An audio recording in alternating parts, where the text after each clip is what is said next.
Ça ne paraît pas normal.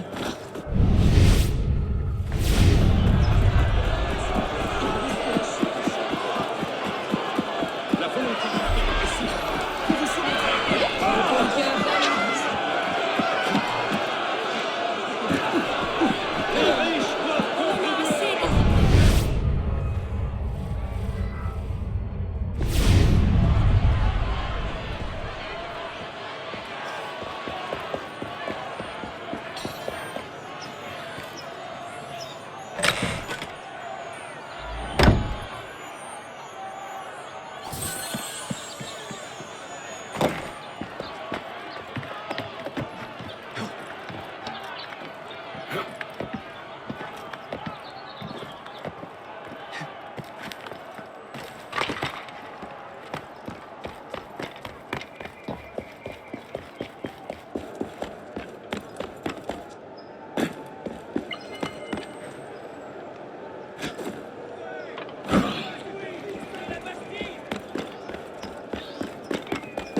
Le comte de Frou-Frou. What do you want from me? Think we wouldn't figure out it was a fake name? I have no idea.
Jesus, stop him!